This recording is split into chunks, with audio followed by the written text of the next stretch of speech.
네, 여러분 안녕하십니까? 뉴스투데이 제주입니다. 추석 연휴 마지막 날인 어제 제주에서 명절을 보내고 일상으로 돌아가는 귀경객과 관광객들로 제주공항은 하루 종일 붐볐는데요.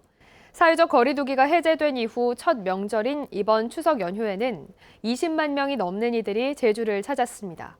김항섭 기자의 보도입니다. 제주공항이 아쉬운 이별의 장소로 변했습니다. 추석 연휴를 뒤로하고 일상으로 돌아가는 이들은 발걸음이 쉽게 떨어지지 않습니다. 가족들과의 다음 만남을 기약하며 마지막으로 작별의 인사를 나눕니다. 네, 오래간만에 고향에 내려와서 가족들 만나니까 기분 좋고요. 좀 아쉽지만 일이 있으니까 집 올라가는 길입니다. 사회적 거리두기 해제 이후 처음 맞는 명절이었던 만큼 감회도 새로웠습니다. 예전에는 거리두기 때문에 오히려 부모님이 내려오지 못하게 하는 그런 뭐가 있었는데 저희도 맘 편히 내려올 수 있어서 좋았던 것 같아요.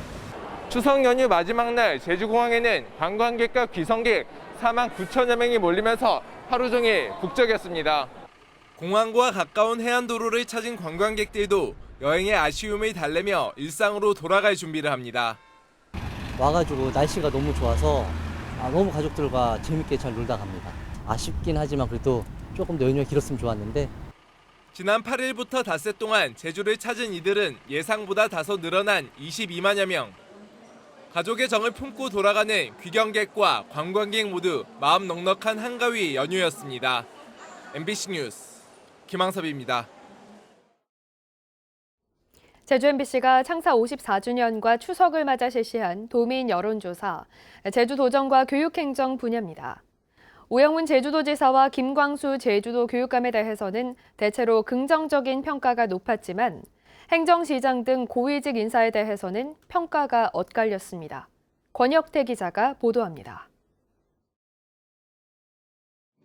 취임 100일을 향해 달려가는 민선 8기 오영훈 도정. 주요 정무직 인사를 마무리하고 본격적인 도정 운영에 들어갔습니다. 오영훈 도지사의 도정 운영에 대해서는 잘하고 있다가 55%, 잘못하고 있다가 20.4%로 긍정적인 평가가 부정적 평가보다 2배 이상 많았습니다. 지난 지방선거 오영훈 지사의 득표율은 55.14%였습니다. 세부적으로 살펴보면 매우 잘하고 있다 7.9%, 잘하는 편이다 47.1%, 잘못하는 편이다 15.5%, 매우 잘못하고 있다 4.9%였습니다. 세대별로는 40대가 62.5%로 긍정평가가 가장 높았고 70대 이상에서는 유일하게 50%를 밑돌았습니다. 산적한 현안 가운데 도민들이 생각하는 우선순위는 무엇인지 물었습니다. 도지사의 최우선 과제로는 환경 보전과 하수 쓰레기 대책이 24.5%로 가장 높았습니다. 다음으로는 기업 유치와 일자리 창출, 제2공항 갈등 해소, 주택과 교통난 해결 뒤를 이어 1차 산업 활성화와 4.3의 해결, 행정체제 개편 순이었습니다. 농지법 위반과 부동산 투기 의혹을 받고 있는 제주시장과 서귀포시장 등 고위직 인사에 대한 의견도 물었습니다. 오영훈 지사가 임명한 제주시장과 서귀포시장 등 고위직 인사에 대해 긍정적으로 평가한다 37.8%, 부정적으로 평가한다가 38.2%로 오차 범위 내에서 의견이 엇갈렸습니다. 세대별로는 40대 이하와 70대 이상에서 긍정적 평가가 많았지만 5, 60대에선 부정적 평가가 많았습니다. 8년 만에 새로운 교육수장이 된 김광수 교육감의 교육행정에 대해서는 긍정적인 평가가 많았습니다. 김광수 교육감의 교육행정 운영평가는 잘하고 있다가 55.7%, 잘못하고 있다가 18.1%였습니다. 지방선거에서 김 교육감의 득표율은 57.4%였습니다. 매우 잘하고 있다가 7.1%, 잘하는 편이다 48.5%, 잘못하는 편이 14.5%, 매우 잘못하고 있다 3.6%였습니다. 이번 조사는 제주 MBC가 코리아 리서치에 맡겨 지난 4일부터 이틀 동안 실시했고 그 밖에 자세한 사항은 중앙선거 여론조사 심의위원회 홈페이지를 참조하면 됩니다. MBC 뉴스 권혁태입니다. 제주 지역 코로나19 확진자가 2달 만에 200명대로 감소했습니다. 제주도에 따르면 그제 하루 코로나19 신규 확진자 287명이 발생해 누적 확진자는 32만 8,600여 명으로 늘었습니다. 최근 일주일간 확진자는 3,844명으로 전주보다 2,960명 줄었습니다. 도내 병상 가동률은 13.2%를 보이고 있는 가운데 3,200여 명이 재택 치료를 하고 있습니다.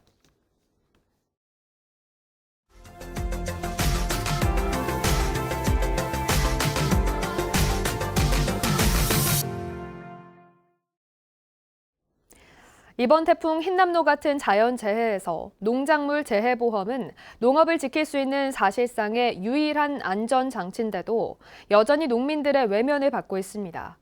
정부가 국비 지원을 확대하는 대신 농민들의 부담으로 이 재해보험을 지탱하려 하기 때문입니다. 목포 MBC 양현승 기자가 취재했습니다. 올해 농사가 갓 시작된 해남군의 가을 배추밭입니다.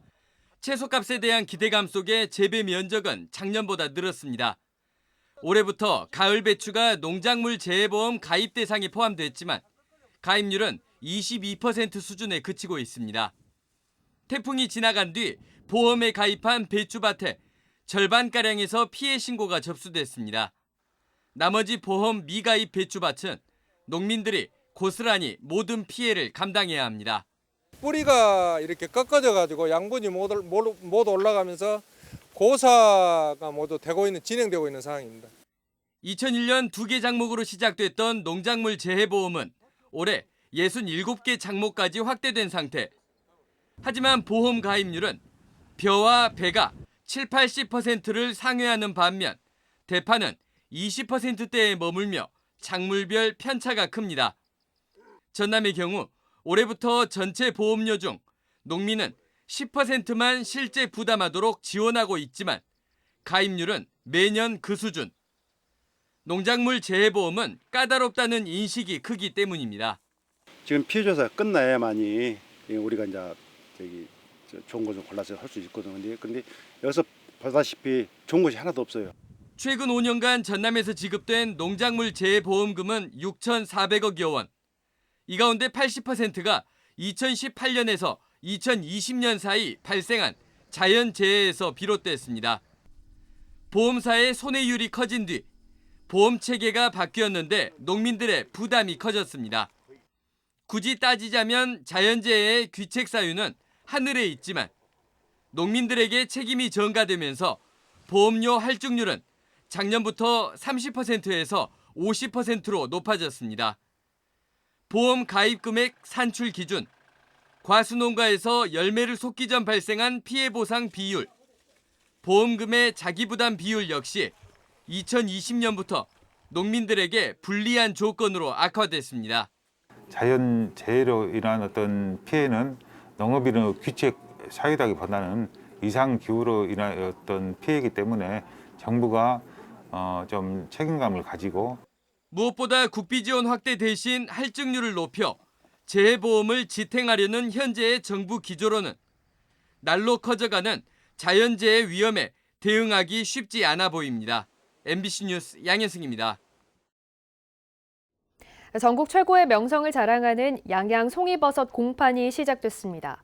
첫 공판부터 1등품 1kg에 80만 원이 넘는 귀한 몸값을 자랑했습니다. MBC 강원 영동 박은지 기자가 다녀왔습니다. 올해 처음으로 수확한 양양 송이버섯이 하나둘 공판장으로 들어옵니다. 최근 비가 충분히 내리고 일교차가 커지면서 송이가 생산되기 시작한 겁니다. 수십 년 경력의 베테랑 감별사는 크기와 모양을 따져 등급을 결정하고 무게를 달아 등급별로 분류된 송이버섯은 특수 제작된 지리적 표시제 띠지를 둘러 전국 최고 양양송이임을 인증합니다. 버섯을 가져온 농민들은 저마다 등급표를 받아들면서 올가을 송이 풍년을 기대하고 있습니다. 오늘 처음 가봤는데 송이가 나기는 이제 시작을 해가지고 나는데 앞으로 날씨 아주 송이가 예민해요. 그래가지고 날씨를 많이 타니까. 양양 속초 산림조합은 송이와 함께 당일 수확한 능이와 고무버섯도 함께 수매합니다. 수매 시간은 오전 9시에 시작해 오후 4시에 마치고 판매 상인들의 입찰 경쟁을 거쳐 공판 가격이 결정됩니다. 첫날 들어온 송이버섯은 80kg으로 1등품은 8kg이 조금 넘었는데 공판 가격은 1등품 1kg에 82만 2,500원으로 지난해 첫날과 비교해 물량은 비슷하고 가격은 16만 원가량 올랐습니다. 이어 2등품은 66만 9천 원, 비교적 저렴해 많이 찾는 4등품도 36만 원이 넘었고 등회품도 24만 원으로 비싼 몸값을 자랑했습니다. 지금까지는 송이 성장에 좋은 날씨지만 낮 기온이 25도를 넘는 늦더위가 이어질 경우 날씨에 민감한 버섯 생육에 영향을 주기 때문에 작황을 장담하긴 아직 어렵습니다. 작황은 좋을 거라고 예측하고 있는데 앞으로 이제 온도가 어떻게 유지되냐에 따라서 버섯의 생육에 따라서 이제 달라지니까 지금 온도가 잘 맞춰주기를 기대하고 있습니다. 추석 명절 택배 수요는 마감됐지만 오는 30일부터는 코로나19 이후 3년 만에 양양 송이 축제가 다시 열려 양양 송이를 찾는 사람은 많을 것으로 보입니다. 산불 피해를 입은 울진, 삼척 등 다른 지역의 송이 생산이 줄어들면서 몸값이 더욱 귀해진 양양 송이는 당분간 가격이 고공행진할 가능성이 높아 보입니다. MBC 뉴스 박은지입니다.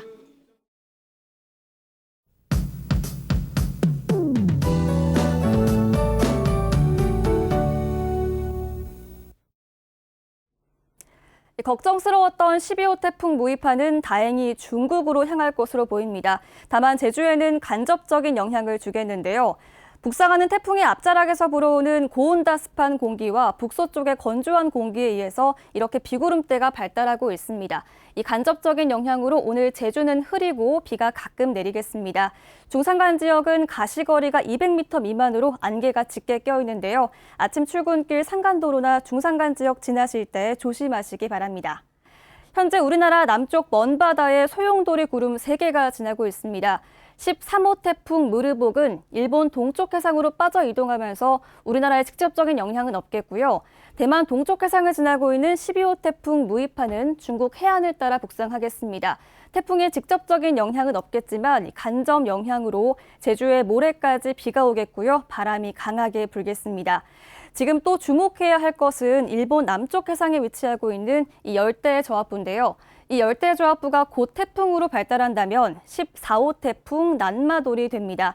이 태풍이 주말에 대한해협이나 일본 규슈를 통과할 가능성이 있는데요. 이동 경로가 매우 유동적인 만큼 모레까지 태풍의 상황을 지켜봐야겠습니다. 일단 내일까지 제주에는 30에서 100mm 정도의 비가 오겠고요. 제주 산지에는 최대 120mm 이상의 많은 비가 내리겠습니다. 제주에 강풍주의보가 발효된 가운데 바람도 점차 강해지겠는데요. 오늘 순간적으로 초속 20m 이상으로 매우 강한 바람이 불겠습니다. 시설물 점검 잘해주시기 바랍니다. 화요일 아침 현재 기온 보시면 24도 안팎으로 시작하고 있습니다. 낮 기온은 26도를 보이면서 선선하겠습니다. 도서 지역도 오늘 밤까지 비가 가끔 내리겠고요. 바람이 점차 강해지겠습니다. 제주 전해상에 풍랑주의보가 발효 중인데요. 오늘 물결은 최고 4m까지 매우 높게 일겠습니다. 당분간 궂은 날씨가 이어질 텐데요. 주말에도 제주에 비가 내릴 가능성이 있겠습니다. 기상정보였습니다. 성산 일출봉과 수월봉 등 제주도 세계지질공원 재인증을 위한 현장 심사가 진행됩니다. 제주도 세계유산본부에 따르면 오늘부터 나흘 동안 지질공원 전문가들이 성산일출봉과 수월봉, 산방산, 용머리 해안 등을 찾아 지난 4년 동안의 지질공원 관리 상황을 점검합니다. 재인증 여부는 오는 12월 유네스코 총회에서 발표됩니다. 제주도는 지난 2010년 유네스코 세계지질공원으로 인증된 뒤 2014년과 2018년 두 차례 재인증을 받았습니다. 추석 연휴 112 신고 건수가 지난해보다 줄어든 것으로 나타났습니다. 제주경찰청에 따르면 지난 9일부터 나흘 동안 하루 평균 접수된 112 신고는 990건으로 지난해 추석 연휴 기간 1,018건보다 2.8% 감소했습니다. 112 신고 가운데 범죄 신고는 13% 가까이 증가했지만 교통사고 발생 건수는 지난해 50건에서 올해 15건으로 대폭 줄었습니다. 제주지방법원 강동훈 판사는 에어컨 등 가전제품을 설치해주겠다고 속여 수천만 원을 가로챈 혐의로 기소된 40대 에어컨 판매업자에게 징역 1년 4개월을 선고했습니다. 이 판매업자는 재작년 5월부터 1년여 동안 주택 공사 현장 등을 돌며 공사업체 대표와 직원 등 11명에게 에어컨 등 가전제품을 설치해주기로 하고 5,300만 원을 받은 뒤 가로챈 혐의로 재판에 넘겨졌습니다.